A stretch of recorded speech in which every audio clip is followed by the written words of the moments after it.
اب آپ اس مبارک سلسلے کا نواں حلقہ سماعت فرمائیں۔ یہ شرف جو ملا ہے صرف ابو بکر صدیق رضی اللہ تعالیٰ عنہ۔ تو حضور نے فرمایا کہ اللہ نے حکم دیا ہے، اللہ نے حکم دیا ہے ہجرت کا، اور اللہ نے ساتھ یہ بھی حکم دیا ہے کہ ابو بکر کو ساتھ لے جانا ہے۔ اللہ، اس سے بڑی کو بات ہے کہ نبی دروازے پہ آئے، وہاں تو جبریل آیا، جبریل اور نبی میں کتنا فرق ہے۔ اب عظمت کس کی بنے گی کہ یہاں نبی خود دروازے پہ آئے ہیں۔ اچھا، اب ذرا اسی معراج اور ہجرت کی رات پہ تھوڑا سا ایک اور پہلو سے غور کریں کہ معراج والی رات جب میرے محبوب جانے لگے تو پہلے اسراء ہے اور پھر معراج، وہ بھی الحمدللہ سیرت النبی میں آپ اللہ کی رحمت سے پڑھ چکے ہیں، اللہ کے شکر سے معراج سارا پڑھ چکے ہیں الحمدللہ۔ تو بہرحال مختصراً یہ ہے کہ پہلا اسراء ہے، مسجد الحرام الی المسجد الاقصی، اس کے بعد معراج ہے۔ تو اب جبریل علیہ الصلوۃ والسلام جب لینے کے لیے آئے ہیں تو سواری کون سی پیش کی؟ برق، جس کا نام براق تھا۔ براق مانا برق سے، بعض علماء نے فرمایا نے اس کا رنگ ایسے روشن تھا جیسے بجلی ہے، اور بعض علماء نے فرمایا کہ وہ تیز رفتار اتنی تھی جیسے بجلی ہے، کیونکہ سب سے زیادہ رفتار جو ہے وہ نور کی ہوتی ہے، روشنی سب سے زیادہ تیز رفتار، اور براق بھی اتنی تیز رفتار تھی کہ جس کے بارے میں میرے محبوب نے خود فرما دیا کہ جہاں نظر پڑتی تھی وہاں قدم رکھتی تھی، جہاں نظر پڑی وہیں۔ اب سپیڈ اور تیز رفتاری کا اندازہ خود کر لیں۔ اچھا، اور خدا کی شان دیکھو، اللہ نے اپنے نبی کو آرام پہنچانے کے لیے یہ بھی کتابوں میں اور روایات میں موجود ہے کہ اس براق میں ایک صفت پیدا کر دی۔ آپ نے کبھی گھوڑے پہ، کبھی خچر پہ، گھوڑے پہ سفر کیا ہو نا جی، تو آپ یاد رکھیں کہ جب آپ مثلا چڑھائی پہ چڑھیں گے پھر بھی مسئلہ ہوتا ہے، پھر بھی سوار کو ذرا سنبھلنا پڑتا ہے کہ ایسا نہ ہو کہ سوار نیچے اور گھوڑا آگے، اور جہاں اترنا پڑے وہاں بھی سنبھلنا پڑتا ہے، کیونکہ وہاں بھی خطرہ ہوتا ہے کہ چونکہ جانور اتر رہا ہے تو اگر آپ کا بیلنس، اگر آپ نے اس کی لگام پہ اپنے وزن کو، توازن کو برقرار نہیں رکھا انشاءاللہ تو آپ آگے پڑے ہوں گے اور جانور آپ کے اوپر سے گزرے گا پھر تو۔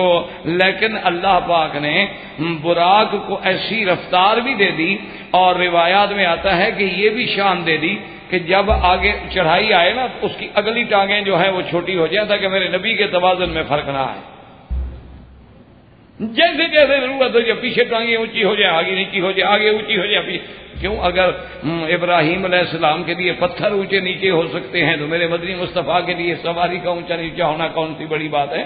وما ذلک علی اللہ بعزیز، اللہ کے آگے کیا مشکل؟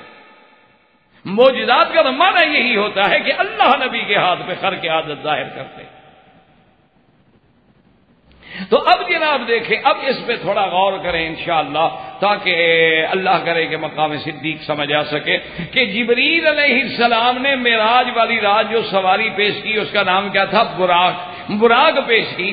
تو اگر جبریل لایا تو براق لایا، اور ہجرت والی رات جب سواری کی ضرورت آئی تو صدیق نے اپنی جان پیش کی کہ حضور میرے کندھوں پہ بیٹھ جاؤ۔ یہ سواری دیکھیں جا، وہاں براق ہے، یہاں خود صدیق رضی اللہ تعالی عنہ وارضاہ ہو۔ کتنا بڑا مقام ہے کہ وہاں اللہ نے فرمایا براق اونچی نیچی ہو جاؤ تاکہ میرے نبی کو تکلیف نہ ہو۔ تو یہاں حضرت صدیق نے جب دیکھا نا کہ حضور پاؤں کے رکھ رہے ہیں، اب اگلے حصے پاؤں پہ رکھ رہے ہیں تاکہ قریش مکہ پاؤں نہ پہچان لیں، لیکن حضور کا تو خون مبارک انگلیوں میں جمع ہو رہا ہے۔ تو حضرت صدیق نے کہا یا رسول اللہ، میں آپ کی تکلیف برداشت نہیں کر سکتا، آپ مہربانی کر کے میں بیٹھ جاتا ہوں، میرے کندھے پہ بیٹھ جائیں، آج ابو بکر اٹھا کے لے جائے گا۔ تو یہ مقام بھی صرف ابو بکر کو ملا ہے کہ حضور کو کندھے پہ بٹھائے اور جبل ثور کی چڑھائی چڑھ جائے۔ آپ اکیلے چڑھ کے پھر دیکھیں ذرا صدیق کا ایمان، کبھی آپ اس چڑھائی پہ چڑھیں اکیلے خالی ہاتھ، اور پھر ذرا غور کریں کہ بوجھ بھی نبوت کا ہو جس کو اٹھانے میں اونٹنیاں گردن ڈال کے بیٹھ جائیں،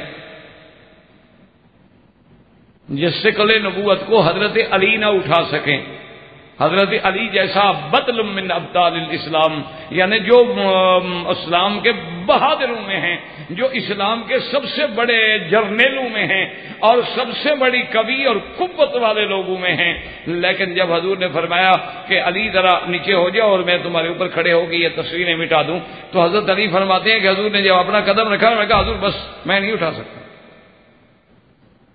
میں نے کہا حضور بس مہربانی فرمائے، میں تحمل نہیں کر سکتا۔ حضور فرمایا، حضور مسکرائے، فرمایا اچھا علی اگر تم نہیں اٹھا سکتے میں بیٹھ گیا تو تم میرے کندھے پہ چڑھ جاؤ۔ لیکن یہاں صدیق کا کمال دیکھیں کہ وہاں براق سواری بنے اور یہاں خود ابو بکر سواری بنے اور کہے کہ یا رسول اللہ میرے کندھے پہ بیٹھ جاؤ۔ اور اسی طرح اب آگے آپ اسی غار کی رات کو اور ہجرت کی رات کے تقابل میں غور کریں کہ حضور صلی اللہ علیہ وسلم نے سیدنا علی کو بلایا رضی اللہ عنہ اور آپ نے حکم دیا کہ علی تم نے یہ کرنا ہے کہ میرے بستر پہ سو جانا۔ یہ بھی بڑی قربانی ہے، کوئی مذاق نہیں، ہم تو حضرت علی کے بھی غلام جیسے ابو بکر کے غلام، اہل سنت والجماعت تو الحمدللہ ہم تو صحابہ کے بھی غلام ہیں، اہل بیت رسول کے بھی غلام ہیں۔ حضرت علی رضی اللہ عنہ کا حاضر یا رسول، آپ نے فرمایا تمہارے ذمہ دو کام ہیں، ایک تو میرے بستر پہ لیٹ جاؤ میری چادر لے کر، تاکہ کافر یہ سمجھیں کہ حضور ابھی آرام فرما رہے ہیں، گھر میں لیٹے ہوئے ادھر ادھر سے دیکھیں گے نا، اس زمانے میں کوئی یہ تین دروازے تو نہیں تھے نا گھروں کے لگے ہوئے، نہ کمرے ساؤنڈ پروف تھے، اور ایسے آگے کپڑا ہی ڈال دیتے تھے، بس ٹاٹ ڈال دیا اور دروازہ ہو گیا۔ اب کسی نے دیکھنا ہو تو یوں کر کے دیکھ لیا، کوئی جھری ہو تو اس سے دیکھ لیا، تو وہ جب دیکھیں گے تو ان کو یہ تسلی ہو جائے گی کہ اللہ کے نبی ابھی گھر میں سو رہے ہیں، تو ہم ذرا اطمینان سے تھوڑا مکے سے اور آگے نکل جائیں گے۔ اور دوسرا کام یہ کرنا ہے کہ یہ ساری امانتیں ہیں میرے پاس مشرکین مکہ کی، ان لوگوں نے میرے گھر میں رکھی تھی امانتیں، کسی کا سونا، کسی کا چاندی، کسی کا درہم، کسی کا دینار، تو جب میں خیر سے انشاءاللہ ہجرت کے لیے چلا جاؤں گی امانتیں سب کو پہنچا دینا۔ حضرت کہا کہ حاضر یا رسول۔ اچھا اب اسی پہ تھوڑا سا توجہ کریں، غور کریں، شان تو علی کی بھی بڑی بلند ہے، جو نبی کے بستر پہ سویا ہے اس کا بھی بہت بڑا مقام ہے، اور ایک وہ ہے جو بستر والے کے ساتھ سویا ہے، اس کا کتنا مقام ہوگا؟ یہ تو صرف بستر پہ سویا ہے نا، بستر والا تو ابو بکر کی گود میں سویا ہے، سیدنا ابو بکر رضی اللہ تعالیٰ کی گود میں سویا ہے، اور اللہ کی شان دیکھیں کہ ان کی امانتیں جو پیسے اور دولت والی امانتیں تھیں وہ علی کے سپرد ہوئی ہیں، اور جو نبوت والی امانت ہے وہ ابو بکر کے سپرد ہوئی کہ تم یہ امانتیں پہنچانا۔ اللہ نے فرمایا ابو بکر تم یہ امانت پہنچاؤ، تمہارے ذمہ یہ امانت ہے کہ تم میرا مدنی کی امانت لے کے چلو، تم ان کی امانت تم آپ کی حفاظت کر کے غار میں اور پھر مدینہ تک چلو، اور علی رضی اللہ تعالیٰ عنہ کے ذمہ جو ہے وہ امانتیں ہیں، مال ہے وہ پہنچا دیں گے۔ اور اسی طرح تھوڑا سا غور کرو، خطرہ اندر تھا یا باہر تھا؟ اندر تو خطرہ ہی نہیں تھا، کیا مانا؟ ذرا غور کریں گے نا حدیث میں تو ساری باتیں سمجھ آ جائیں گی انشاءاللہ۔ اندر خطرہ اس لیے نہیں تھا کہ کافر تو ساری رات باہر کھڑے رہے، اگر انہوں نے حملہ کرنا ہوتا تو فوراً حملہ کر دیتے، لیکن کافر بھی جانتے تھے کہ چادر چار دیواری کا بڑا تحفظ ہوتا ہے، کسی کے گھر میں داخل ہو کے حملہ نہیں کرنا، جب حضور باہر نکلیں گے تو ہم حملہ کریں گے، لیکن حضور کے اندر داخل نہیں ہوں۔ حالانکہ دشمن ہے، 60 قبیلوں کے 60 جوان تلواریں لے کے باہر کھڑے ہوئے، اور حضور پاک جب تشریف لے گئے اپنے گھر مبارک سے تو باہر کھڑے ہوئے ہیں۔ یہ تو پھر اللہ کی شان ہے نا کہ اللہ پاک نے آپ کو معجزہ عطا فرمایا کہ حضور پاک نے اپنے ہاتھ میں مٹی لی اور اس میں پڑا اور شاہت الوجوہ کر کے پھینکا۔ اللہ نے فرمایا وما رمیت اذ رمیت ولکن اللہ رمی، اور وہ مٹی سب کی آنکھوں میں پڑی، وہ تو ہر طرف گھڑے ہیں نا، کمرے کے گھیرے ہوئے ہیں، آپ نے ایک طرف پھینک، اللہ نے فرمایا صرف پھینکی آپ نے، پہنچائی تو ہم نے ہے، اور سب کے چہروں پہ مٹی پڑی، تو اب اندر جو ہے وہ تو امن میں ہے، اس لیے کھڑے رہے۔ وہ تو عین صبح کے وقت ہو گیا، صبح کے ٹائم دیکھا، غور کر رہے ہیں، ابھی حضور سوئے ہوئے ہیں، ابھی حضور سوئے ہوئے ہیں، ابھی حضور سوئے ہوئے ہیں۔ وہ تو نماز کا جب وقت ہوا حضرت علی نے کپڑا اتارا، اٹھے اور کہا وہ تو علی سو رہے ہیں، وہی نبی تو نہیں ہے۔ تو مانا یہ ہے کہ اندر تو خطرہ ہی نہیں تھا، خطرہ تو باہر تھا، اور جہاں خطرے کا مقام ہے وہاں صدیق ہے۔ اسی لیے ایک حدیث مبارک میں یہ بھی آتا ہے کہ حضرت ابو بکر جب حضور کے ساتھ چلتے تھے نا تو کبھی تو ادھر سے آ جائیں، پھر دوڑ کے ادھر سے آ جائیں، پھر کبھی دوڑ کے آگے ہو جائیں، پھر کبھی دوڑ کے پیچھے ہو جائیں. تو حضور نے فرمایا ماذا تفعل یا ابا بکر، یہ کیا خیال کرتے ہو؟ کہنے لگا حضور خیال ہوتا ہے کہ میں تو دائیں طرف سے چل رہا ہوں، پتہ نہیں دشمن بائیں سے تیر مار لے تو میں جلدی سے ادھر آ جاتا ہوں کہ وہ تیر مجھے لگے، میرے بدری تک نہ آئے. پھر میں کہتا ہوں پتہ نہیں دشمن ادھر بیٹھا ہو، پھر بھاگ کے ادھر آئے، پھر کہتا ہوں پتہ نہیں آگے چھپا وہ، پھر بھاگ کے آگے آ جاتا ہوں. میں تو اسی لیے بھاگ رہا ہوں کہ میرے بدری کے پاؤں میں کانٹا بھی نہ لگے صلی اللہ علیہ وسلم. یہ مقام جو اگر ملا ہے تو پھر یہ سیدنا ابو بکر صدیق رضی اللہ تعالیٰ کو ملا. اور خدا کی شان دیکھیں، حضرت صدیق فرماتے ہیں کہ ہم نے آپس میں فیصلہ یہ کر لیا، حضور پاک نے فرما دیا تھا کہ ابو بکر بات سنو، کٹھے نہیں چلنا. یاد رکھو یہ اسباب پہ عمل کرنا بھی اللہ کا حکم ہے، ورنہ اللہ پاک ایک رات میں اپنے نبی پاک کو معراج کرا سکتے ہیں تو مدینے بھیجنا کون سا مشکل تھا بھائی؟ مدینہ منورہ تو اتنا قریب کھڑا ہے تو مسجد اقصی پھر آسمان. یہ اخذ اسباب بھی تعلیم ہے کہ اسباب پہ عمل کرو، توکل اللہ کی ذات پہ کرو. جیسے بزرگوں نے کہا ہے نا کہ اپنے اونٹ کا گھٹنا بھی باندھ دو اور پھر اللہ پہ توکل کرو. یہ نہیں کہ اونٹ کو چھوڑ دو اور کہو جی میں بڑا متوکل اللہ، یہ توکل نہیں. تو اب دیکھیں جناب، حضرت ابو بکر کہتے ہیں کہ حضور نے فرمایا کہ ابو بکر ایسا کرتے ہیں، مکے والے بڑے ہوشیار ہیں، بڑے تیز ہیں، پاؤں بڑا پہچانتے ہیں. تو اب ایک تو خیال یہ کریں گے کہ کٹھے نہیں چلیں گے، کیونکہ کٹھے چل رہے ہیں اور دشمن آ جائے تو پھر دونوں پکڑے گئے نا. تو ہم ایسا کریں گے کہ تھوڑا تھوڑا فاصلہ رکھ کے چلیں گے کہ میں آگے جا رہا ہوں اور آپ کافی پیچھے آ رہے ہیں، لیکن اتنا پیچھے کہ مجھے دیکھ رہے ہیں، اتنا زیادہ بھی علیحدہ نہ ہو جائے. لیکن فرق ہوتا کہ اگر دشمن میرے آگے آ جائے تو آپ کو نہ دیکھے اور تمہارے آگے آ جائے تو مجھے نہ دیکھے. اور دوسرا یہ بھی خیال رکھنا ہے کہ پورا پاؤں زمین پہ نہیں رکھنا، پاؤں کا اگلا حصہ رکھ لیا، کبھی یوں رکھ لیا، کبھی یوں رکھ لیا، تاکہ ان کو پورا پاؤں کا نشان نہ ملے. تو میں نے کہا حاضری یا رسول اللہ. تو حضرت صدیق فرماتے ہیں حضور آگے تشریف لے گئے، میں پیچھے جا رہا ہوں. اور کہتے ہیں خدا کی قسمت قدرت یہ ہے کہ ایک کافر نکل آیا جدھر سے اور مجھے بھی پہچان لیا اسے. اور اس کے بعد فوراً مجھے کہتا ہے کہ ابو بکر، وہ دیکھا نا اس وقت رات کا وقت، صبح کا وقت، تہجد کا وقت ہے اور یہ خلاف عادت مبارک، ادھر ابو بکر کیسے جا رہا ہے؟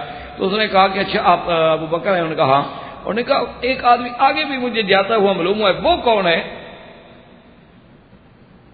اب ابو بکر کہتے ہیں کہ میرے لیے قیامت کا لمحہ کہ اگر بتا دوں تو راز نبوت افشا ہوتا ہے تو دشمن ابھی اکٹھے ہو جائیں گے، سارے مکے والے دوڑ کے آ جائیں گے. اور اگر نہ بتاؤں، بات غلط کہوں تو پھر بھی ابو بکر صدیق ہے، اور صدیق کے زبان پہ کذب کیسے آئے؟ تو فوراً اللہ تبارک و تعالیٰ نے کہتے ہیں کہ میرے دماغ میں بات ڈالی اور فوراً حضرت رجل یہدینی سواء السبیل، فرمایا وہ ایک بندہ ہے، انسان ہے جو راستہ دکھلاتا ہے. حضور بھی تو اللہ کے بندے ہیں نا، حضور بھی تو سید البشر ہیں اور راستہ بھی تو دکھلا رہے ہیں نا اسلام کا، اس میں کوئی شبہ ہے؟ حضور راستہ دکھانے کے لیے تو آئے ہیں کہ ان ھذا صراطی مستقیما اهدنا الصراط المستقیم قل هذه سبیلی ادعو الی اللہ علی بصیرۃ انا ومن اتبعنی.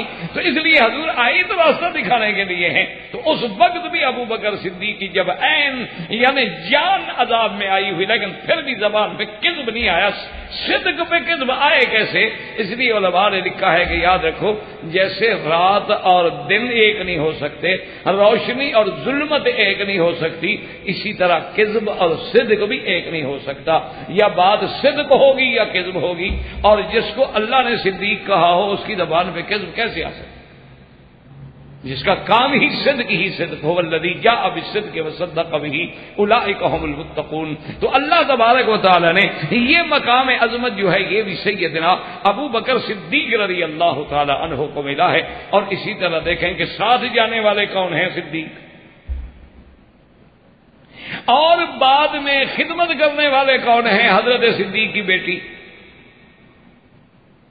اچھا کھانے پہنچانے والے کون ہیں؟ حضرت صدیق کی بیٹی. خبر پہنچانے والے کون ہیں؟ حضرت صدیق کا بیٹا. اور جناب آپ کے اس راز کو چھپانے کے لیے کام کرنے والے کون ہیں؟ حضرت صدیق کا غلام.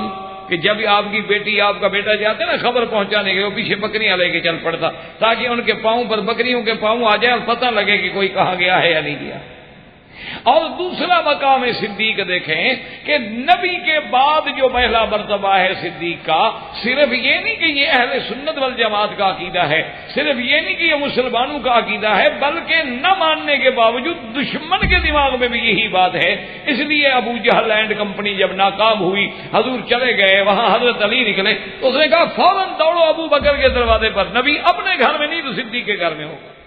یعنی ان کے دماغ میں بھی یہ بات ہے کہ اگر اللہ کا نبی اپنے گھر میں نہیں ہے تو پھر کہاں ہوں گے؟ صدیق کے گھر میں ہوں گے۔ اور اللہ کے نبی کا علم اگر، ورنہ حضرت علی سے پوچھ رہے تھے کہ حضور کہاں ہیں؟ بات کو سمجھیں، ذرا غور کریں احادیث رسول میں، حضرت علی تو موجود ہے نا، بستر پہ اٹھ کے کھڑے ہیں سامنے، ان سے پوچھ رہے تھے کہ بھی حضور صلی اللہ علیہ وسلم کہاں ہیں، لیکن ان سے نہیں پوچھتے، سیدھا ابو جہل آتا ہے اور سیدنا ابی بکر کے دروازے پہ آ کے کنڈی کھٹکھٹاتا ہے، اور باہر کون نکلتی ہے؟ بی بی اسما بنت ابی بکر، آپ کی بچی ہے اور 7-8 سال عمر ہے بی بی اسما کی، اور کہتا ہے کہ این ابی بکر، کہاں ہے ابی بکر؟ اور بی بی کہتی ہے اللہ اعلم، اللہ جانتے ہیں کہ اس وقت ابو بکر کہاں ہوں گے۔ دیکھو نا، صدیق کی بیٹی ہے، جھوٹ تو نہیں بولا نا، اس وقت ابو بکر کہاں ہوں گے؟ حضرت قاسم نانوتوی رحمۃ اللہ علیہ فرماتے ہیں ان کے انگریزوں کے دور میں جب انگریزوں کی مخالفت کا زمانہ تھا تو ان کے وارنٹ گرفتاری جاری ہو گئے کہ بھی وہ علماء حق کو جب گرفتار کیا جا رہا تھا، بڑی تفصیل کی بات ہے، تو اتفاق ایسا ہوا کہ انگریزوں کے پولیس جو ہے وہ ڈھونڈتے حضرت نانوتوی رحمۃ اللہ علیہ اپنے مقام کے بجائے کسی اور مسجد میں قیام فرما تھے، تو وہ بھی آخر پولیس والے تھے اور انگریز کی پولیس والے تھے، وہ ڈھونڈتے اسی مقام پہ آ گئے جہاں حضرت قاسم نانوتوی رحمۃ اللہ علیہ تھے، اور اتفاق ایسا ہوا کہ اس وقت وہ بدبخت آئے، ان کو بھی رپورٹ تھی نا جی کہ آپ بالکل نفل پڑھ کے مسجد کے صحن میں کھڑے ہیں اور جہاں آپ نے رہنا تھا اسی طرف جا رہے ہیں، اور سپاہیوں نے گھیر لیا۔ اچھا، خدا کی شان یہ ہے کہ کوئی پہچانتا نہیں تھا، اللہ کی شان یہ تھی کہ باہر کی پولیس آئی ہوئی تھی نا، بڑے بڑے ان لوگوں نے پورے ضلع سے اور اپنے مرکز سے اور ہیڈ کوارٹر سے اور ہر جگہ سے ٹیمیں منگوائی تھی پکڑنے کے لیے، تو جو ٹیم آئی تھی وہ جانتی نہیں تھی، ان کو پتہ یہ لگا تھا، رپورٹ یہ تھی کہ اسی مسجد میں نماز پڑھتی ہیں اور ساتھ ہی کوئی مکان ہے جہاں رہتے ہیں۔ تو اب حضرت قاسم نانوتوی رحمۃ اللہ علیہ سے انہوں نے آ کے خود پوچھا کہ بھائی وہ داڑھی والے پولیس والے تھے نا، مولوی قاسم نانوتوی کا پتہ کہاں ہے؟ تو حضرت جہاں کھڑے تھے نا تھوڑا 3 قدم ہٹ کے انہوں نے کہا ابھی تو یہی تھے، بڑے لوگوں کی بڑی باتیں ہوتی ہیں، تو وہاں سے تھوڑا سا ہٹ گئے نا بات کر، ابھی تو یہی تھے۔ تو انہوں نے کہا یار ہم لیٹ پہنچے، حضرت تو نکل گئے، تو پولیس والے واپس چلے گئے، جب وہ واپس چلے گئے تو حضرت تشریف لے گئے۔ تو یہ جو بات تھی نا جی، تو حضرت ابو بکر صدیق رضی اللہ تعالی، اس کو کہتے ہیں طور۔ ابراہیم علیہ السلام نے کہا نظر نظرۃ فی النجوم فقال انی سقیم، حالانکہ بظاہر تو آپ نے بھی کہا کہ کذب ہے، لیکن اللہ کے نبی تو جھوٹ سے پاک ہوتے ہیں۔ تو خیر بہرحال وہ ایک لمبی بحث ہے۔ تو اب بی بی اسما صدیقہ رضی اللہ تعالی عنہ کہتی ہیں کہ ابو جہل اللہ عالم، اللہ جانتا ہے اس وقت ابو بکر کہاں ہوئے، مجھے کیا پتا۔ تو ابو جہل نے غصے میں آ کے بدبخت نے تھپڑ مارا۔ تو سب سے پہلا تھپڑ اگر کسی بچی کے منہ پہ لگا ہے تو نبی کی محبت کی قربانی میں وہ بھی ابو بکر کی بیٹی کے چہرے پہ لگا ہے، اور اس بدبخت نے اتنے زور سے مارا، مورخین نے لکھا ہے کہ دائیں طرف تھپڑ مارا تو بائیں کان کی بالی جو تھی نا وہ ٹوٹ کے ٹوٹ گیا۔ اتنی پتھر، اتنی زبردست چوٹ کھانے کے بعد بھی اسما کی زبان نہیں کھلی، اس نے کہا میں نہیں جانتی اس وقت ابو بکر کہاں ہوں۔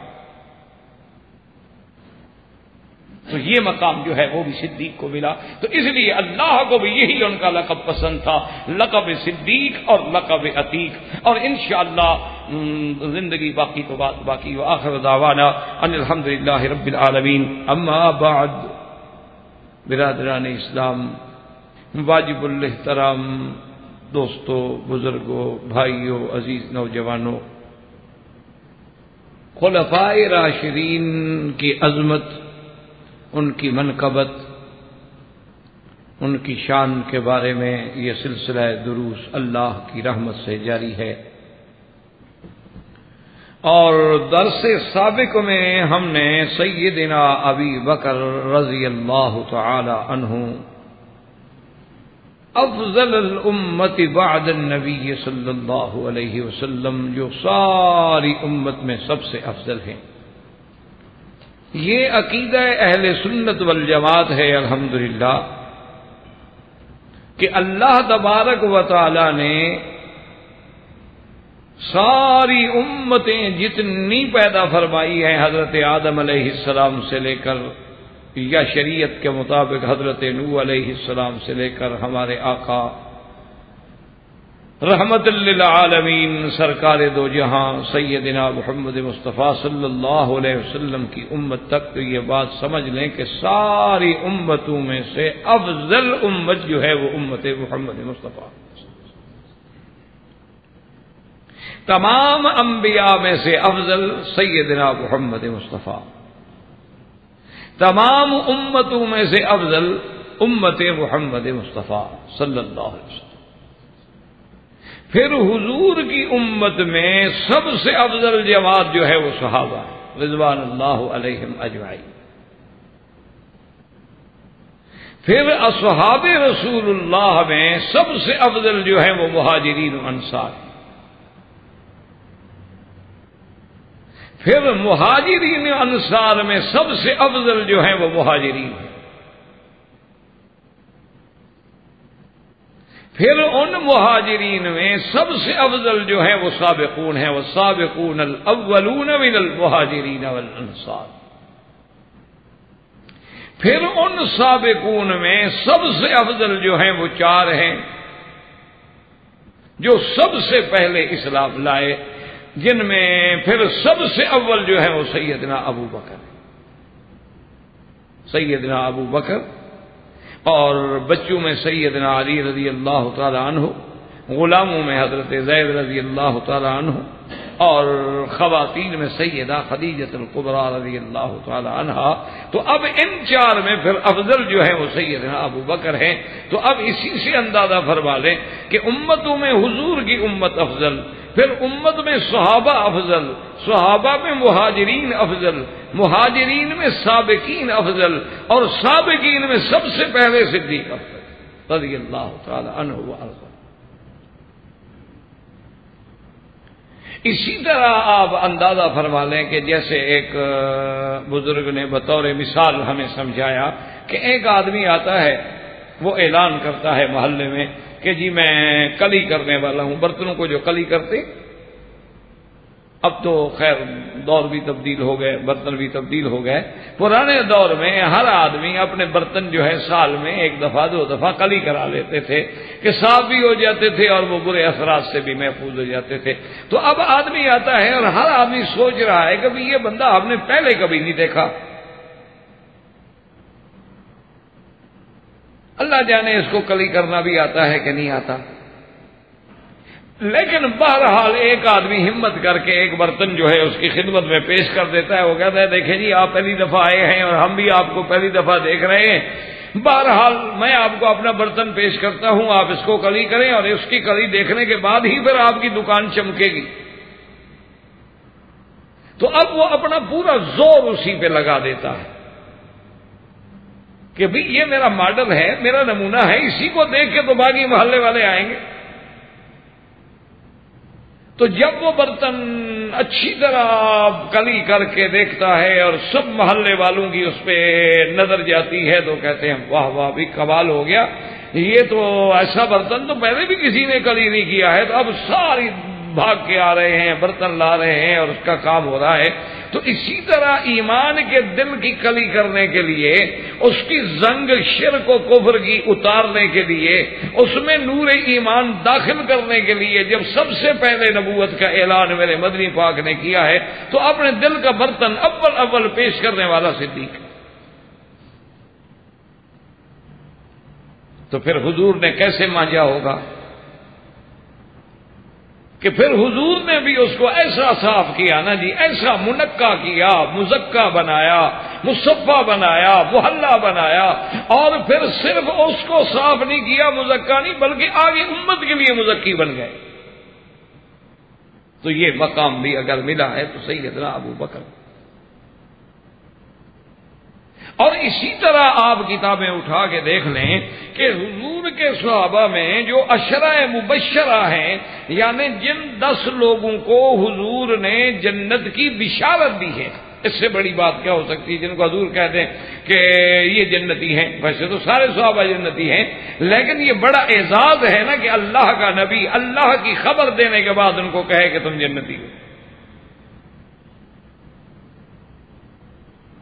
آپ حیران ہوں گے، آپ غور کریں اور کتابیں اٹھا کے دیکھیں کہ ان عشرہ مبشرہ میں جن 10 کو میرے محبوب نے جنت کی بشارت دی ہے، ان میں سے 5 جو ہیں وہ ابو بکر کے ہاتھ پہ اسلام لائے۔ یعنی اندازہ فرمائیں کتنا بڑا اعزاز ہے ابو بکر کا کہ عشرہ مبشرہ میں 5 جو ہیں، حضرت عثمان، حضرت طلحہ، حضرت زبیر، حضرت سعد اور حضرت عبد الرحمن بن عوف، یہ 5 عشرہ مبشرہ میں جو ہیں، یہ نہیں کہ آپ کے ہاتھ پہ اسلام لائے، یعنی جیسے حضور کے ہاتھ پہ پہلے صدیق اسلام لایا اور ابو بکر فی الجنہ کا خطاب پایا، تو اللہ نے صدیق کو بھی وہ مرتبہ دیا کہ جو صدیق میں ہاتھ پہ اسلام لایا وہ بھی جنت کی مرتبے میں آ گیا، بشارت میں آ گیا۔ اتنا بڑا مقام جو ہے اور کسی صحابی کو نہیں ملا کہ اس کے ہاتھ پہ اسلام لانے والے 5 مبشرین بالجنہ ہوں۔ اور 5 پتہ ہے کون؟ حضرت عثمان صاحب الحیا، حضرت طلحہ، حضرت زبیر اور حضرت سعد اور حضرت عبد الرحمن بن عوف رضوان اللہ تعالی علیہم اجمعین۔ تو یہ مقام بھی سیدنا ابو بکر کو ملا۔ اور اسی طرح دیکھیں نا، اللہ نے فضیلت تو ہر چیز کو دی ہے نا۔ جیسے یاد رکھیں کہ زمانے میں میرے محبوب کا زمانہ افضل ہے، اسی طرح آپ دیکھیں تو اللہ نے تاروں میں چاند افضل بنا دیا، اللہ نے ہفتے میں جمعہ کو افضل بنا دیا، اللہ نے سال میں یوم عرفہ کو افضل بنا دیا، اللہ نے راتوں میں لیلۃ القدر کو افضل بنا دیا، اللہ تبارک و تعالی نے تمام امتوں میں صحابہ کو افضل بنا دیا، اور حضور کے سارے صحابہ میں پھر صدیق کو افضل بنا دیا رضی اللہ تعالی عنہ وارضاہ۔ اور اللہ کی شان دیکھیں کہ یہ خداوند قدوس کا نظام ہے کہ خلفاء راشدین سب کہہ دیں رضوان اللہ علیہم اجمعین، کتنی بڑی شان ہے، یہ اللہ کا نظام ہے۔ دیکھیں نا جی میرا بھائی، آپ غور فرمائیں کہ پیغمبر تو سارے شان والے، رسول سارے شان والے، ہمارا ایمان ہے، کتابیں اللہ کی ساری شان والی، ملائکہ سارے شان والے، لیکن ذرا غور کریں، یہ اللہ کی تقسیم دیکھیں، اللہ کی تقسیم کو بھلا کوئی روک سکتا ہے؟ کبھی پھونکو سے بھی چراغ بجھائے جا سکتے؟ آپ غور کر کے دیکھیں ذرا کہ اس فرشتوں کا کتنی تعداد ہے، کوئی نہیں جانتا۔ اللہ کا قرآن ہے کہ وَمَا يَعْلَمُ جُنُودَ رَبِّكَ إِلَّا هُوَ، میرا محبوب اللہ کا جو لشکر ہے فرشتوں کا، اس کا عدد کوئی نہیں جانتا مگر اللہ۔ لیکن ان میں فضیلت کس کو ملی؟ 4۔ اللہ کے ملائکہ بے شمار ہیں، لیکن فضیلت کس کو ملی؟ 4 کو، جبرائیل، میکائیل، اسرافیل، اسرائیل، اور 5ویں کا تو کسی کو نام بھی نہیں آتا۔ یعنی جہاں کتابیں آپ کو کھولیں گے یہی آپ کو 4 نام ملیں گے۔ قرآن میں جبرائیل و میکائیل، اور کہیں ملک الموت آ گیا، اسی طریقے سے اسرافیل آ گیا۔ تو اللہ نے اتنے کروڑہا در کروڑہا فرشتے جو ہیں ان میں فضیلت بخشی، تو 4 فرشتوں کو اللہ نے 123 کتابیں اتاری، لیکن فضیلت ملی تو 4 کو بھی نہیں، کہ آج پوری امت، پوری دنیا کی کتابیں کنگھال ڈالیں، آپ بڑے سے بڑا تیر ماریں گے، کیا نام نظر آئیں گے؟ تورات، انجیل، زبور، قرآن، اور آپ کو کچھ نظر ہی نہیں آتا۔ تو اللہ نے ان کتابوں میں اللہ کی اتاری ہوئی کتابیں، ہمارا ایمان ہے ساری افضل کہ اللہ کا کلام ہے، اللہ کی کتاب ہے، لیکن اللہ نے جو شہرت بخشی وہ ان 4 کو بخشی، اور کسی کو نہیں مل سکی۔ اچھا، اسی طرح خدا کی قدرت دیکھیں، اللہ نے کتنے پہاڑ پیدا کیے ہیں، لیکن پہاڑوں میں بھی شہرت ملی تو 4 کو ملی۔ اب یہ اللہ کا نظام ہے، کوئی بندوں کا نظام تو ہے نہیں نا، کہ پہاڑوں میں بھی 4 پہاڑ، ایک طور سینا جہاں موسیٰ علیہ السلام کے ساتھ اللہ نے کلام فرمایا، اسی طرح جبل احد، جس کو حضور صلی اللہ علیہ وسلم نے اپنا محبوب فرمایا کہ ھذا جبل یحبنا ونحبہ، اس سے بڑی بات کیا ہو سکتی ہے اور پہاڑ کی۔ اسی طرح علماء نے فرمایا کہ دیکھیں کہ غار حرا ہے اور غار ثور، کہ جن کا ذکر جو ہے قیامت تک زندہ رہے گا، وہاں قرآن اترا، یہاں میرا مدنی محمد مصطفیٰ اترے، وہاں اللہ کی وحی اتری نبی پر، اور یہاں غار والی رات جو ہے، ہجرت والی رات میرا مدنی اترا ہے۔ تو ان 4 پہاڑوں کو جو اللہ نے مقام بخشا ہے وہ کسی کو نہیں ہوا۔ اب یہ اللہ کا نظام۔ اچھا دنیا میں دریا اور نہریں کتنی ہوں گی؟ صرف آپ بنگلہ دیش کی نہریں دریا گرنے شروع کریں تو تھک جائیں، جدھر جاؤ دریا ہے، انڈونیشیا میں جدھر جاؤ دریا ہے، پانی ہی پانی ہے، جزائر ہی جزائر ہیں۔ اسی طرح اور بھی دنیا کے ملک ہیں جہاں دریا ہے، ماشاء اللہ پانی۔ ہم نے تو جو دیکھا ہے اس کی بات کرتے ہیں نا، کہ جو ہمیں ہمارے سامنے آئے ہیں۔ تو اب لیکن جو شہرت ملی 4 نہروں کو، سیحان، جیحان، دجلہ، فرات، 5ویں نہر کا مجھے نام بتائیں آپ۔ ساری کتابیں ڈھونڈ ڈالیں، ان 4 کو اللہ نے عزت دی ہے، سیحان، جیحان، دجلہ و فرات۔ اب جناب ذرا غور کریں کہ اللہ کے نبی کے صحابہ تو سارے شان والے، لیکن ان صحابہ میں سے پھر اللہ نے جو عزت بخشی وہ 4 کو بھی دی ہے، ابو بکر، عمر، عثمان۔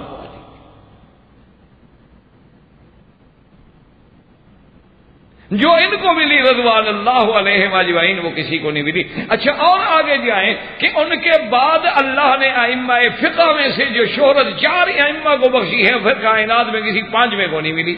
امام ابو حنیفہ رحمۃ اللہ علیہ، امام مالک رحمۃ اللہ علیہ، امام شافعی رحمۃ اللہ علیہ، امام احمد ابن حنبل رحمۃ اللہ علیہ، بڑے بڑے فحول علماء لوگ پیدا ہوئے، لیکن ان 4 سے اپنے آپ کو باہر نہ نکال سکے۔ ایک ہوتی ہے میرا بھائی کہنے کی باتیں، ایک ہوتی ہے حقائق، واقعہ، یعنی جو جس چیز کا اب میرے سامنے مثلا قرآن شریف رکھا ہے، اس کا کیا انکار ہو سکتا ہے؟ ایک واقعہ ہے، حقیقت ہے، حقیقت ثابتہ ہے، اس کا کیسے انکار کریں؟ آپ دیکھ لیں کہ بڑے بڑے محدث پیدا ہوئے، بڑے بڑے مؤرخ پیدا ہوئے، بڑے بڑے علماء پیدا ہوئے، بڑے بڑے علامہ، فہامہ، بڑے بڑے فحول علماء پیدا ہوئے ہیں۔ لیکن اب دیکھو امام ابو یوسف کو دیکھیں، وہ خود کوئی چھوٹا آدمی ہے، امام محمد کو دیکھیں، امام ظفر کو دیکھیں، کتنے بڑے لوگ ہیں، امام نووی کو دیکھیں، بڑے لوگ پیدا ہوئے ہیں، لیکن کوئی آدمی ائمہ 4 سے باہر نہ جا سکا۔ آپ کوئی کتاب کھول لیں، تفسیر کی کتاب کھول لیں، آپ کوئی حدیث کی شرح مبارک کھول لیں، آپ کوئی کسی یعنی بڑے سے بڑی علمی کتاب کو کھول لیں، مثلا تفسیر ابن کثیر تو چلو مکے میں عام ملتی ہے، آپ وہ تو آپ انشاءاللہ دیکھ بھی سکتے ہیں، پڑھ بھی سکتے ہیں اللہ کی نعمت سے۔ آپ دیکھیں گے کہ حالانکہ ابن کثیر خود بہت بڑا محدث ہے، ابن کثیر رحمت اللہ علیہ کوئی چھوٹا آدمی نہیں ہے، خود بہت بڑا مفسر قرآن ہے، اور جس کی تفسیر کو اللہ نے یہ رنگ دیا ہے کہ پورے عالم میں پڑھی جاتی ہے۔ حنفیوں کا مدرسہ ہو تو ابن کثیر پڑھی جاتی ہے، مالکیوں کا مدرسہ ہو ابن کثیر پڑھی جاتی ہے، حنبلیوں کا مدرسہ ہو ابن کثیر پڑھی جاتی ہے۔ یہ قبول اللہ کی طرف سے ہوتا ہے کہ اللہ جس کی کتاب میں، جس کی کلام میں قبول فرما لے تو پھر مچھیوں کے دل میں بھی محبت ڈال دیتے ہیں، بندے تو بندے رہ گئے نا۔ آپ دیکھیں اتنا بڑا آدمی، اچھا مفسر قرآن ہے، محدث ہے، پھر سب سے اپنے دور کے عظیم مورخ ہے، تاریخ میں بھی ابن کثیر کا ایک مقام ہے، لیکن جب کوئی مسئلہ لکھے گا تو کہے گا کہ ہاں امام شافعی رحمت اللہ علیہ یہ فرماتے ہیں، اور اس مسئلے میں امام ابو حنیفہ رحمت اللہ علیہ یہ فرماتے ہیں۔ آپ اندازہ کریں کہ پھر اللہ نے ان کو کیسا مقام بخشا۔ تو یہ اللہ کے فیصلے ہیں، ورنہ یہ تو نہیں ہے نا کہ بعد میں علماء پیدا نہیں ہوئے ہوں گے، بڑے بڑے علماء پیدا ہوئے، بڑے بڑے لوگ پیدا ہوئے، لیکن ان سب نے یا تو وہاں فقہ حنفی تھی تو انہوں نے کہا جی ہے امام ابو حنیفہ رحمۃ اللہ علیہ کا فقہ کے مسئلے کے اندر یہ تحقیق ہے. یا فقہ شافعی تھی یا مالکیہ تھے یا حنابلہ تھے رحمت اللہ علیہم اجمعین، اللہ ان سب پہ کروڑوں رحمتیں فرمائے. لیکن جیسے یعنی محمد مدنی کے یاروں میں اللہ نے 4 کو شہرت بخشی ہے، پھر اسی طرح اللہ نے ائمہ فقہا میں بھی 4 کو شہرت بخشی ہے، 5ویں کو وہ مقام نہیں مل سکا. آپ حضور کے صحابہ کی 4 کی تعریف کریں تو کسی کی توہین ہوگی؟ نا، ایمان تو ہمارا سب پر ہے. لیکن جو عزت و عظمت خلفائے راشدین کو ملی ہے، ابو بکر و عمر عثمان و علی کو ملی ہے، یعنی آج آپ دیہاتوں میں چلے جائیں نا جی، چھوٹی چھوٹی دیہاتوں میں تو لکھا ہوگا اللہ، محمد، ابو بکر، عمر، عثمان، علی. یہ اللہ کی شان ہے، اللہ نے دلوں میں ڈالا ہے. جیسے آپ کے حیدرآباد میں نے پہلے بھی ایک دفعہ تقریب میں آپ کو بتایا تھا کہ وہاں جو 4 مینار ہے اور مکہ منزل ہے اور مدینہ منزل ہے، تو اسی سے میں نے میرے ذہن میں آیا تھا جو بات کی، اور پھر وہاں کے الحمدللہ اخبارات نے بھی اسے بڑی اہمیت دی، اللہ انہیں جزائے خیر دے. میں نے کہا اصل بات یہ تھی کہ نظام یہ بتانا چاہتے تھے لوگوں کو کہ میرا عقیدہ کیا ہے، بتانا یہ چاہتے تھے کہ میرا تعلق جو ہے وہ مکے مدینے سے ہے، ابو بکر عمر عثمان علی سے ہے، ورنہ 4 مینار بنانے کے بجائے 3 بنا دیتے، 5 بنا دیتے. 4 کیوں بنائے؟ کوئی بات تو ہوگی آخر. اسی طرح آپ دیکھیں کہ آج بھی مسجدوں میں یا 1 مینار ہوگا جو توحید کی علامت ہے، یا 4 ہوں گے جو ابو بکر عمر عثمان علی کے ماننے کی علامت ہے، تاکہ لوگوں کو پتہ چلے کہ یہ مسجد اہل سنت والجماعت کی ہے. یہ اللہ کی حکمتیں ہیں، اس کو کون بدل سکتا ہے؟ آپ مجھے بتائیں. آج نعوذ باللہ ہم کسی کی توہین، کسی کی شان میں کمی کر کے شان نہیں گھٹا سکتے. ہاں یہ ضرور ہوتا ہے کہ ہماری اپنی عاقبت خراب ہو جائے. اچھا، اسی طرح تھوڑا سا غور کریں پھر اللہ تبارک و تعالی نے جیسے کہ 4 ملائکہ میں، فرشتوں میں 4 افضل، پھر 4 میں سب سے زیادہ شان ایک کو ملی، جبرائیل. پھر وہ میکائیل کو بھی نہیں ملی کہ تمام انبیاء تک وحی لانے والے کون ہیں؟ جبرائیل. یعنی غور کریں کہ اللہ کے فیصلے ہیں میرے عزیز. ہم مانتے ہیں کہ میرا اللہ جو چاہتے ہیں، اور اللہ کے ہر امر میں حکمت ہے. ملائکہ میں ان 4 میں سے پھر ایک کو شہرت ملی، ابو بکر. 4 پہاڑوں میں سے پھر ایک پہاڑ کو لوگوں نے یاد رکھا، جبل احد. اور اسی طریقے سے دیکھ لیں کہ حضور صلی اللہ علیہ وسلم کے 4 صحابہ میں سے پھر ابو بکر کو جو مقام ملا، اور 4 ائمہ میں امام ابو حنیفہ کو جو مقام ملا وہ کسی کو نہیں. یہ اللہ کی شان، یہ اللہ کے فیصلے ہیں، اللہ تبارک و تعالیٰ کی رحمتیں ہیں. اللہ تبارک و تعالیٰ کے حکم کے بغیر کوئی پتہ بھی نہیں ہلتا ہے، ورنہ ہم احترام سب کا کریں گے اور کسی کی شان میں قطعی طور پر اللہ معاف فرمائے، اللہ معاف فرمائے. کیونکہ ہمارا یہ ایمان ہے کہ صحابہ کے بارے میں، ائمہ محدثین کے بارے میں، ائمہ مجتہدین کے بارے میں، ائمہ فقہا کے بارے میں، اولیاء اللہ کے بارے میں یا علماء کے بارے میں برائی کا کرنا تو بڑی بات ہے، سوچنا بھی اپنی عاقبت خراب کرنے کے برابر ہوتا. اللہ محفوظ رکھے اور اللہ ہم سب کو سب کا ادب اور احترام کرنے کی توفیق عطا فرمائے. تو اب اسی طرح دیکھیں جی کہ یہ شان ہے. جیسے علماء نے فرمایا کہ ستاروں میں چاند افضل ہے، اسی طرح دنوں میں، ہفتے میں جمعہ افضل ہے، اور سال میں عرفہ افضل ہے، راتوں میں لیلۃ القدر افضل ہے، مہینوں میں رمضان افضل ہے، امت میں حضور کی امت افضل ہے، پھر امت میں صحابہ افضل ہے، اور ان سب میں پھر صدیق افضل رضی اللہ تعالی عنہ وارضاہ. اور اسی ضمن میں الحمدللہ، اور یہ بات صرف ہم نہیں کہتے بلکہ سیدنا علی رضی اللہ تعالی عنہ سے بھی جب پوچھا گیا تو آپ نے بھی یہی فرمایا کہ خیر الامت بعد نبیہا ابو بکر، کہ اللہ کے نبی کی امت میں نبی کے بعد اگر کوئی افضل ہے تو ابو بکر رضی اللہ تعالی عنہ. اور سابقہ درس میں نے عرض کیا تھا کہ اللہ نے دیکھیں کہ لیلۃ الہجرہ جو ہے، ایک لیلۃ المعراج تھی اور ایک لیلۃ الہجرہ، جس پہ ہمارا درس الحمدللہ چل رہا تھا اور جس پہ ختم ہوا تھا. اب ان دونوں راتوں کو سامنے رکھیں. معراج والی رات حضور پاک کی جسد مبارک کی جو امانت ہے وہ کس کے سپرد ہوئی؟ جبریل کے. کیوں؟ سب سے بڑا امین اللہ کے فرشتوں میں جس کا خاص لقب آیا امین.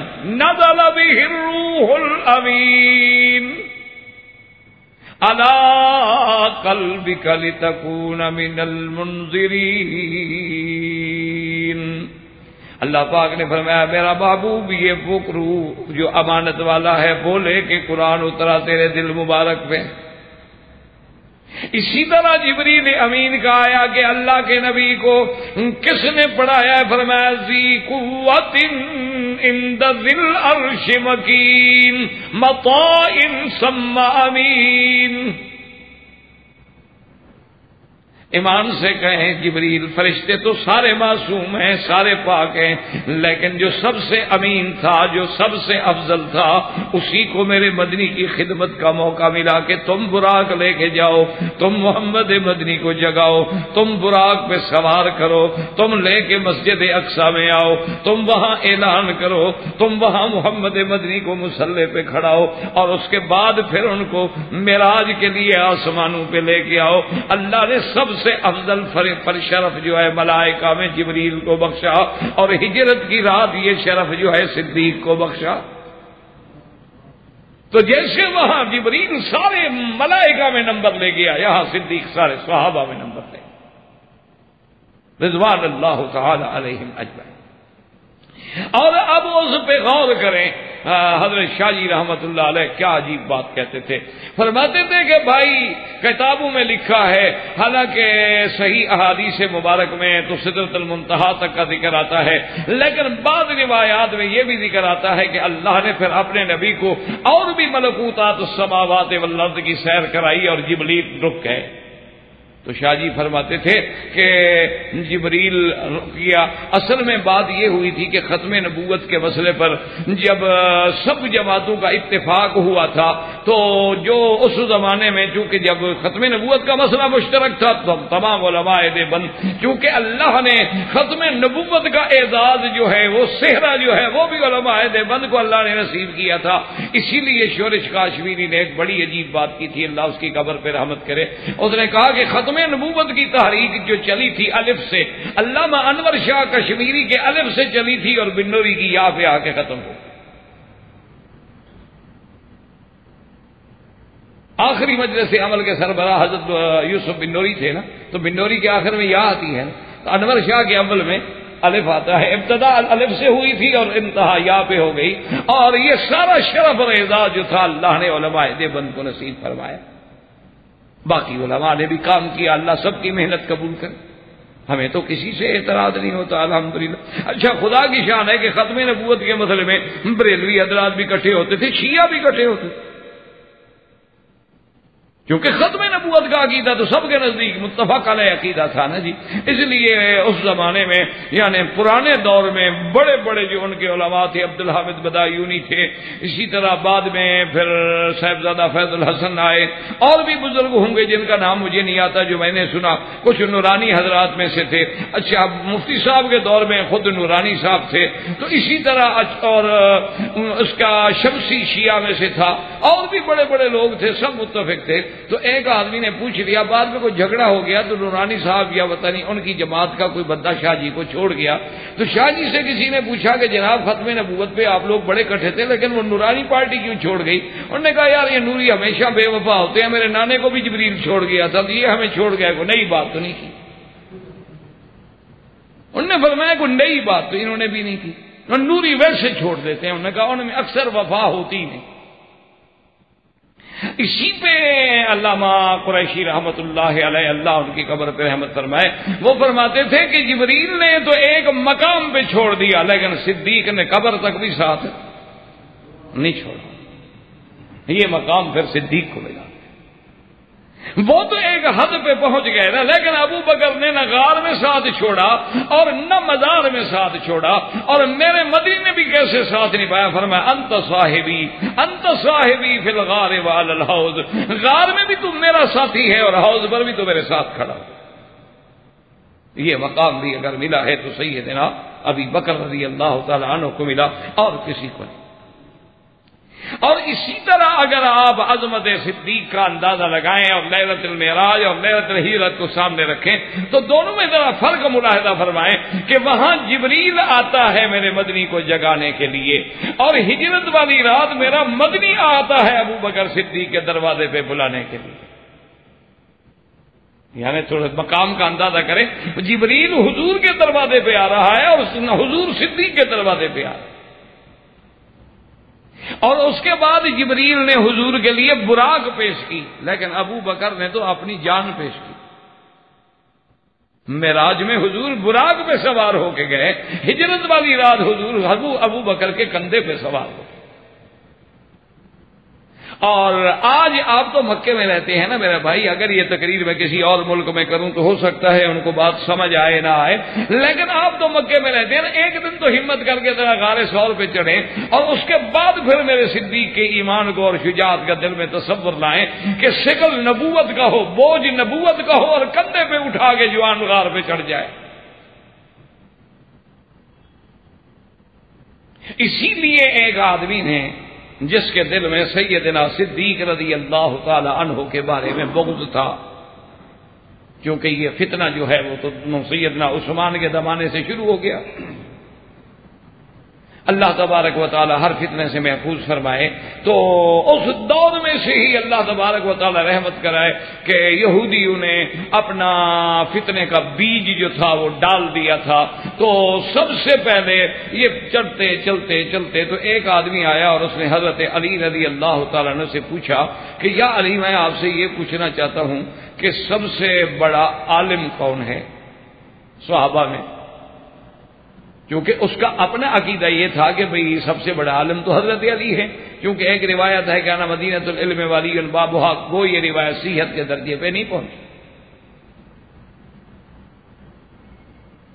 یا بعض علماء نے کہا اگر صحت کے دروازے پہ پہنچ بھی جائے تو علی باب من ابوابها، یہ تو ضروری نہیں ہوتا کہ ایک ہی دروازہ ہوتا ہے شہر کا، تو حضرت علی بھی دروازہ ہو، اس میں کوئی شک ہے؟ ہمیں حضرت علی کے شان سے کیا گلا ہے؟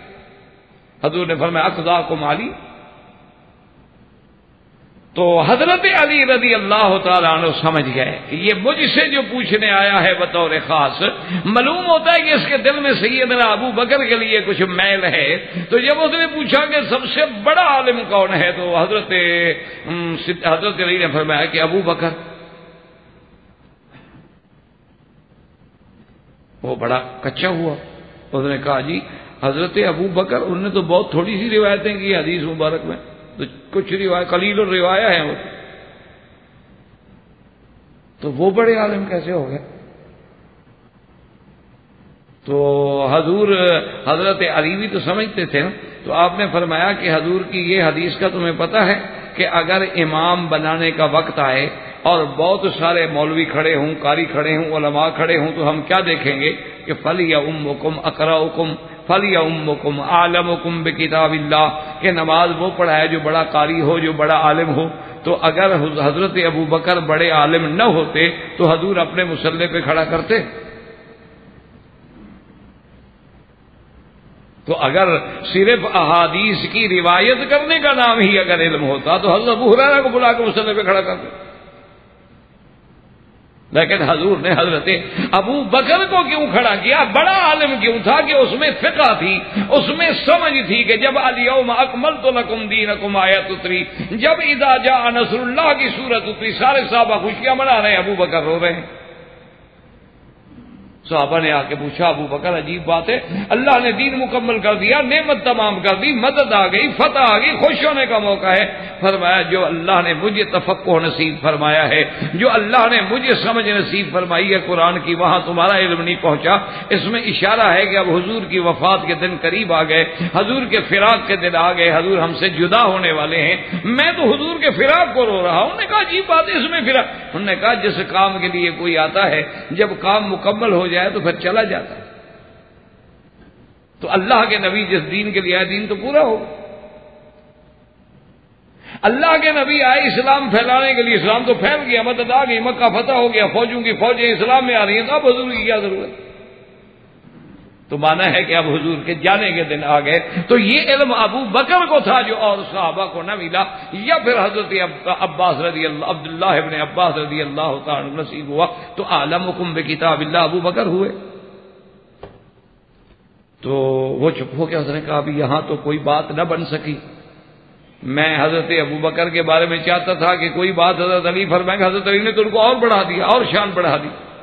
اچھا, خدا کی قدرت یہ ہے کہ یہ شرائط جو ہے نا ہمارے اہل سنت والجماعت کی جیسے کتابوں میں ہیں, اسی طرح اہل تشیع کی کتابوں میں بھی ہے. ملا یحضر الفقیہ میں بھی باقاعدہ, یہ ان کی بڑی معروف کتاب ہے ملا یحضر الفقیہ, اس کے اندر بھی باقاعدہ ان نے یہ شرائط لکھے ہیں کہ عالم کون بنے گا. انہوں نے کہا فلی امکم اقرؤکم, اگر انہوں نے کہا کہ دونوں قاری ہوں تو فلی امکم اعلمکم, اگر دونوں عالم بھی ہیں قاری بھی ہیں تو اب کس کو امام بنائیں. فرمایا فلی امکم اسنکم, جو بڑا بزرگ ہو عمر میں زیادہ اس کو امام بنائیں. اچھا, خدا کی شان ہے دونوں قاری بھی ہیں, دونوں بوڑھے بھی ہیں, دونوں عالم بھی ہیں, تو کیا کریں. انہوں نے کہا احسنکم وجہن, پھر اس کو امام بناؤ جس کا چہرہ اچھا ہو. یہ ان کی کتابوں میں بھی وہ شرائط موجود ہیں جو اہل سنت والجماعت کی کتابوں میں. تو اب مانا یہ ہوا کہ آخر ابو بکر میں یہ صفات تھی تو حضور نے فرمایا کہ مروا ابا بکر فلیصلی بالناس. اور اسی طرح حضرت لکھنوی رحمۃ اللہ علیہ فرماتے تھے, حضرت مولانا عبد الشکور لکھنوی رحمۃ اللہ علیہ, اللہ ان کی قبر پہ کروں رحمتیں فرمائے, وہ فرمایا کرتے تھے کہ دیکھو کہ جب حضور کو اللہ نے حکم دیا تو حضور نے ابو بکر کو امام بنایا, اور جب امام بنایا تو وہ جگہ جگہوں میں افضل, وہ جماعتوں میں افضل کے نماز پڑھنے والے کون ہیں, صحابہ ہیں یا اہل بیت رسول اللہ ہیں, اور ابو بکر کو نماز کی امامت کے حکم دینے والے نبیوں میں افضل. فرمایا جب حکم دینے والا بھی افضل, وہ مسجد بھی افضل, وہ مقتدی بھی افضل, تو پھر ابو بکر کی افضلیت میں کیا شبہ ہوگا کسی کو. تو اب اس نے دوسرا سوال کیا, اس نے سوچا کہ بھائی اس طرح تو کام نہیں بنتا ہے, ہم یہ سوال پوچھ لوں تاکہ اس پہ حضرت علی جواب نہیں دے سکیں گے. اس نے کہا اچھا حضرت صحابہ میں سب سے بڑا بہادر کون ہے, کیونکہ حضرت علی تو بہادری میں مشہور تھے نا, بطر من ابطال الاسلام, جیسے حضرت خالد بن الولید, حضرت اکرمہ, حضرت علی رضوان اللہ علیہم اجمعین, یہ تو بہادری میں اور شجاعت میں یعنی ضرب المثل تھے. حتیٰ کہ کبھی کبھی جنگ ہوتی نا تو مقابلہ ہوتا, مبارزہ ہوتی. حضرت علی میرے مدنی پاک کو اتنے محبوب تھے, آپ فرماتے علی ٹھہرو, تم ہر بات میں اپنے آپ کو آگے کر دیتے ہو. یعنی حضور چاہتے کہ یہ دشمن کے سامنے نہ جائے, محبت کی بات. اور حضرت علی سب سے پہلے اپنے آپ کو پیش کرتے رضی اللہ تعالی عنہ. تو اس نے یہ دوسرا سوال کیا بڑا سوچ کے کہ من اشجع الناس, بہادر کون ہے. حضرت علی نے دیکھا, فرمایا ابو بکر. اب وہ حیران ہو گیا, اس نے کہا حضرت ابو بکر آپ سے بھی بہادر ہے. کیونکہ اس نے کہا حضرت علی تو خوش ہوں گے نا, کیونکہ حضرت علی کی جماعت کا بن رہا ہے نا. جانتے نہیں تھے کہ حضرت علی تو اتنی محبت کرتے ہیں ابو بکر رضی اللہ تعالیٰ جتنی حضور کرتے ہیں, ان کے دلوں میں تو کوئی نقص ہے ہی نہیں, ان کے دل تو صاف ہیں. جیسے کہ کسی نے کہا تھا کہ ہیں کرنے ایک ہی مشعل کی, ہیں کرنے ایک ہی مشعل کی, ابو بکر عمر عثمان و علی, ایک ہی شمع کی محفل ہے نا. ہم مرتبہ ہیں یاران نبی, کچھ فرق نہیں ان چاروں میں. یعنی باعتبار اسلام ورنہ تو مرتبے میں ابو بکر اونچے ہیں. شاعر کا معنی یہ نہیں نعوذ باللہ کے مرتبے میں چاروں برابر ہو گئے, مرتبہ تو اسی طرح ہے جیسے ترتیب ہے. معنی اسلام میں کہ ایک آدمی ایک کو مانے اور ایک کو نہ مانے, جیسے سب نبیوں پر ہمارا ایمان ہے لیکن پھر نبیوں میں شان ہوگا. اس لیے شاعر نے اس کو اپنے انداز میں کہا کہ ہم مرتبہ ہیں یاران نبی, کچھ فرق نہیں ان چاروں میں. اور اس کے بعد اندازہ کریں اللہ تبارک و تعالی رحمت فرمائے کہ کتنی بڑی شان ہے کہ حضرت علی رضی اللہ تعالی نے فرمایا کہ اشجع الناس بھی ابو بکر ہیں رضی اللہ تعالیٰ عنہ. اس نے کہا حضرت ابو بکر آپ سے بھی بہادر. انہوں نے کہا حضرت وہ کیسے. انہوں نے کہا حضور پاک نے کعبۃ اللہ میں بت مٹانے کے لیے مجھے حکم دیا تھا کہ علی تم بیٹھ جاؤ تو میں تمہارے اوپر کھڑے ہو کے یہ تماثیل اور یہ بت، یہ تصویریں، یہ مشرکین یہ تھے نا جی جاہل، جنہوں نے کعبے کے اندر اپنے بڑے بڑے بت بنا رکھے تھے اور پھر تصویریں بنا رکھی تھی، سیدنا عیسیٰ علیہ السلام، بی بی مریم علیہ السلام، سیدنا ابراہیم علیہ السلام، جیسے آج ہمارے جاہل آپ نے نہیں دیکھے ماشاءاللہ ہر گھر میں پیر کا بت ہے،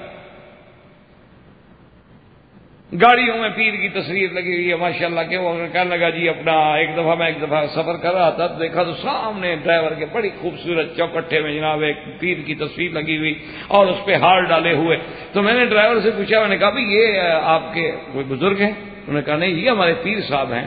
تو میں نے کہا گاڑی میں کیوں تصویر لگا؟ انہوں نے کہا جی اس کی برکت سے حادثہ ہی نہیں ہوتا۔ میں نے کہا پیر صاحب خود زندہ ہے یا فوت ہو گئے؟ کہتے وہ تو فوت ہو گئے۔ میں نے کہا اپنی موت سے نہیں بچا سکے، تیری گاڑی کو کیسے بچا رہے ہیں موت سے؟ خود تو مر گئے۔ مجھے تو پتا تھا، میرے علاقے کا ہی وہ پیر تھا، مجھے پتا تھا کہ وہ مر گیا ہے۔ میں نے کہا بھی پیر صاحب زندہ ہے مر گئے؟ کہتے نہیں جی وہ تو مر گئے۔ میں نے کہا جو خود مر گئے تو تیری گاڑی کو حادثے سے کیسے بچائیں گے؟ بدبخت آدمی، تم نفع نقصان کا بالغ کی تصویر کو سمجھ رہے، اس سے بڑا شرک اور کفر ہے، اللہ معاف کرے۔ حضرت لوگوں نے انگوٹھیوں میں اپنے مرشدوں کی تصویریں سیٹ کرائی ہوئی ہیں، اور جب نماز ہو اذان ہو پہلے اس کو چومیں گے۔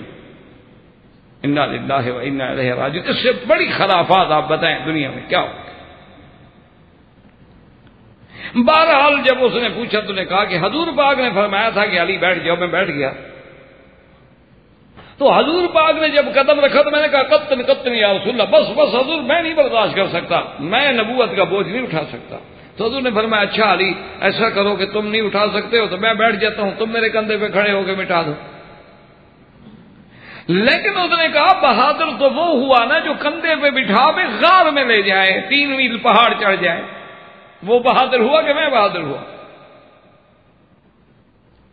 اس نے کہا بھی ہاں بات تو ٹھیک ہے۔ تو اس لیے ذرا اب غارے یعنی شب معراج اور شب ہجرت کو دیکھیں، شان دیکھیں اللہ تبارک و تعالی کی، اور اس کے بعد دیکھیں کہ جب سیدنا ابی بکر رضی اللہ تعالی عنہ اور حضور صلی اللہ علیہ وآلہ وسلم نکلے ہیں تو حضور کے بستر پہ اپنا جو ہے وہ حضرت علی ہیں، بستر والے کے ساتھ محمد مصطفیٰ کے حضرت صدیق۔ آپ غار میں پہنچے، اب وہاں ذرا غور فرمائیں، جب غار پہ گئے تو حضرت صدیق نے عرض کیا کہ یا رسول اللہ ٹھہر جائیں، چونکہ پتہ نہیں یہ تو مدتوں کی غاریں ہیں، پہاڑوں میں کون آتا ہے کون رہتا ہے یہاں، ہو سکتا ہے کہ غار میں اندر کوئی موذی، کوئی حشرات، کوئی چیزیں، کوئی ایسی خطرناک چیزیں ہوں جو آپ کی تکلیف کا باعث بنے، تو آپ ٹھہر جائیں میں ذرا اندر جا کے صاف کر لوں۔ تو حضرت ابو بکر داخل ہوئے، غار کو جھاڑا، صاف کیا، اور اس کے بعد کہا کہ حضور اب آپ تشریف لے آئیں۔ تو علماء نے لکھا کہ ذرا اسی پہ غور کر لو کہ دنیا کے پہاڑ کی غار میں جب صدیق داخل نہیں ہوا تو نبی داخل نہیں ہوا، تیرے دل والی غار میں اگر صدیق کی محبت نہ آئے تو نبی کی محبت کہاں سے آئے؟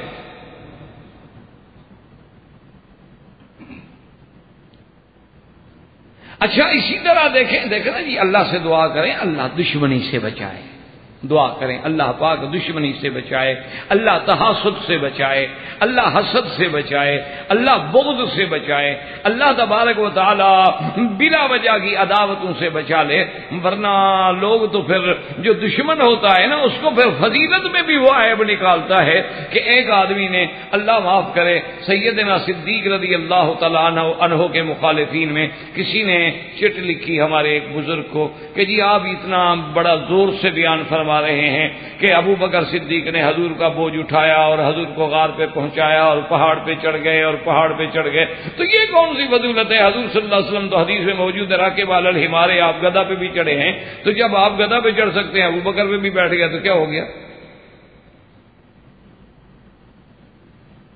دیکھو نا جب عداوت ہو نا تو پھر آدمی اسی چیز کو غلط پہلو میں لے جاتا ہے، اور جب محبت ہو، اسی لیے کسی نے کہا تھا نا جی کہ تعصب کی نگاہوں میں نہ یوسف بھی حسین ٹھہرے۔ اگر دل میں تعصب آ جائے نا، تعصب کی نگاہوں میں نہ یوسف بھی حسین ٹھہرے، اور محبت کی نگاہوں میں تو زنگی مہجبی ٹھہرے۔ اصل بات محبت کی ہوتی ہے۔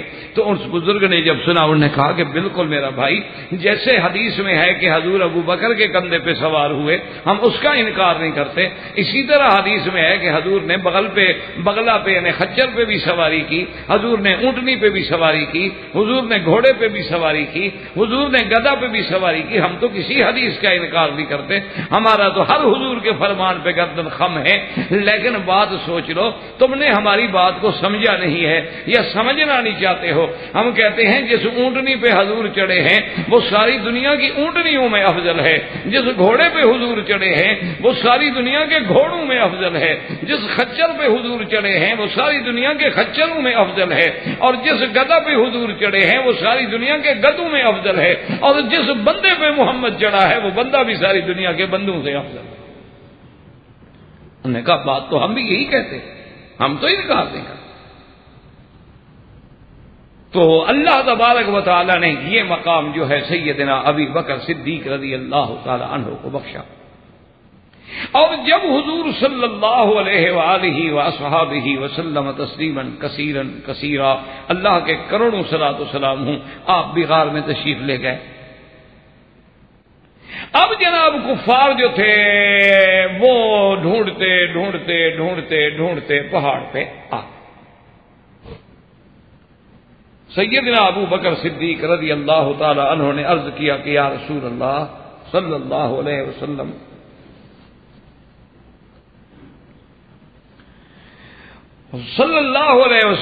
کہ ہمیں جب نیچے سے دشمن کے پاؤں نظر آ رہے ہیں، غار میں سوراخ ہوتے ہیں نا، کچھ یعنی فرق رہ جاتا ہے، اس کے اندر درز رہ جاتی ہے، تو اگر انہم لو نظروا تحت اقدامہم لرعونا، یا رسول اللہ اگر دشمنوں نے نیچے ویسے دیکھ لیا، بندہ دیکھتا تو ہے نا، کبھی نیچے بھی دیکھتا ہے، دائیں بائیں بھی دیکھتا ہے، آگے پیچھے بھی دیکھتا ہے، تو نیچے بھی تو دیکھتا ہے، اگر انہوں نے نیچے گردن جھکا کے دیکھا پھر تو ہمیں دیکھ لیں گے۔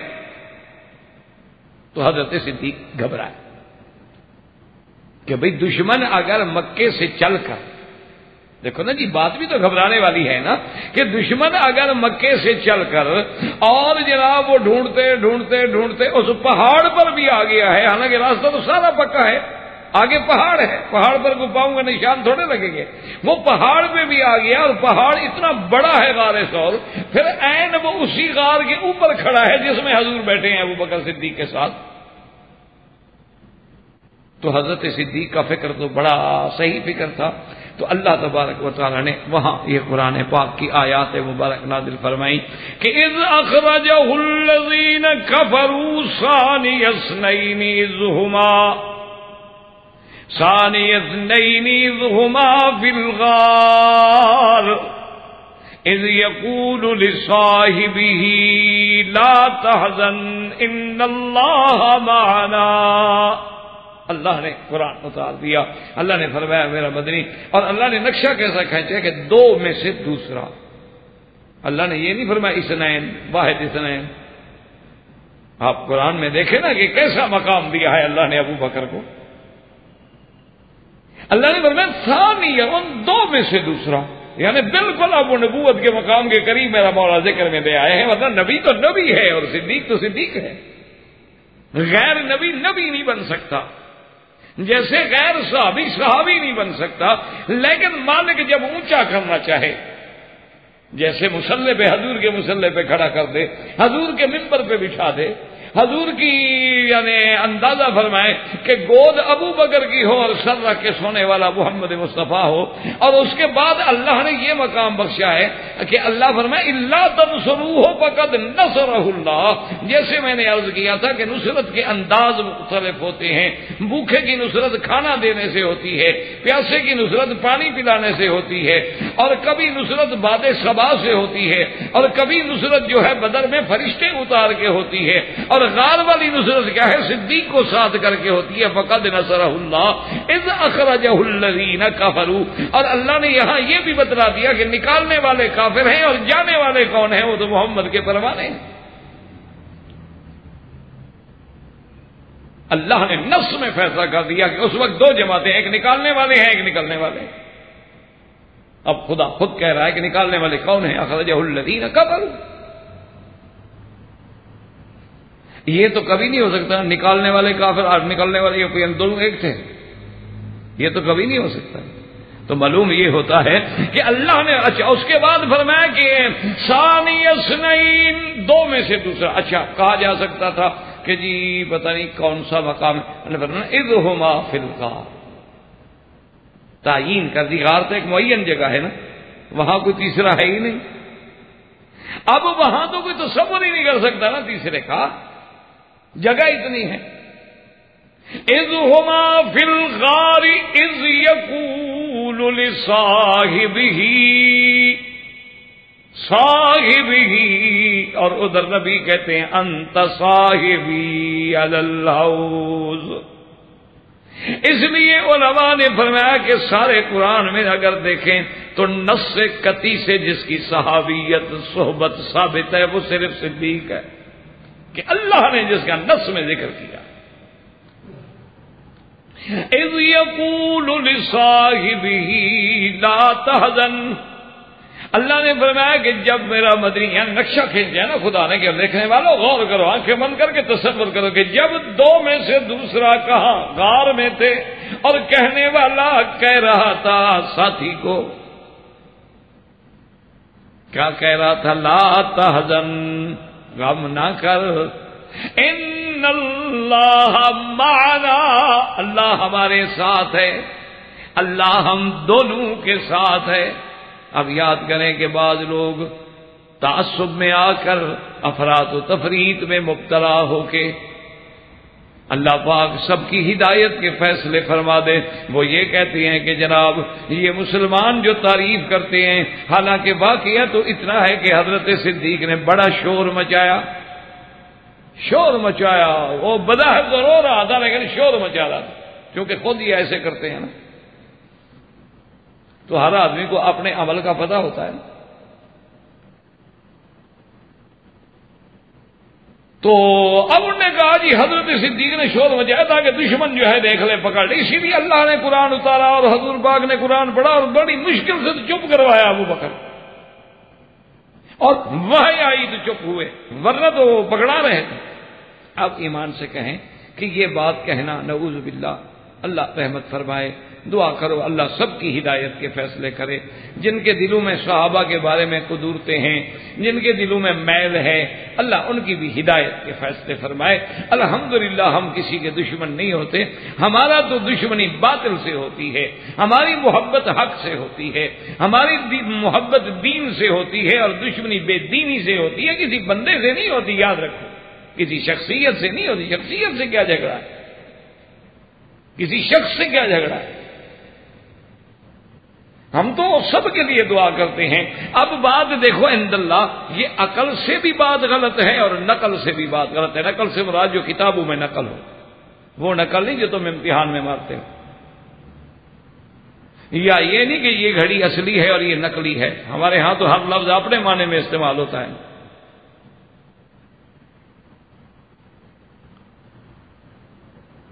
جیسے عام طور پہ کہہ دیتے ہیں اچھا جی یہ حدیث مبارک تو صحیح ہے اور یہ پھر صحیح کے معنی میں یعنی غلط ہے. اللہ کے بندے مصطلحات الگ ہوتی ہیں, حدیث کی اصطلاحات اپنا مقام رکھتی ہیں. صحیح ہے, صحیح لذات ہی ہے, حسن ہے, حسن لذات ہی ہے, حسن لغیر ہی ہے, ضعیف ہے, غریب ہے, مرسل ہے, مقطوع ہے. اس میں کیا ہوا, کتنے اقسام, اپنی اپنی مصطلحات میں اس کا ترجمہ دیکھا جاتا ہے. وہ ترجمہ ہم ہر جگہ تو نہیں لگا دیں گے نا. تو اس لیے اب آپ سمجھیں کہ یہ بات عقل سے بھی خلاف ہے. اگر چلو کتابوں کو چھوڑ دو, ایمان سے کہو عقل سے, اللہ نے عقل تو عطا فرمائی ہے نا, کہ اگر حضرت ابو بکر غار میں شور مچا رہے تھے کہ کافر کو پتہ لگ جائے اور آ کے پکڑ لیں, تو جو کافر غار کے اوپر کھڑے تھے انہوں نے تو ابو بکر کا شور نہیں سنا. کیوں سنتے تو چھوڑ دیتے, پکڑ لیتے نا. انہوں نے نہیں سنا تو یہ 1400 سال بعد ہمارے لوگوں نے کیسے سن لیا, ان کو کس نے بتایا؟ اور تو راوی وہاں ہے نہیں, یا حضور ہے یا ابو بکر ہے, تیسرا تو بندہ ہی نہیں نہ. ایمان سے کہو کوئی تیسرا راوی ہے وہاں اور تو کوئی بندہ ہے نہیں نا. اچھا جو بعد میں آئے ان کو کوئی پتہ بھی لگا تو حضرت ابو بکر کا غلام ہے, یا حضرت ابو بکر کی بیٹی ہے, یا حضرت ابو بکر کا بیٹا ہے, اور تو کوئی آیا نہیں، اسی گھرانے کے۔ احباب کرام، اس کے بعد اب آپ اس مبارک سلسلے کی CD نمبر 10 سماعت فرمائیں۔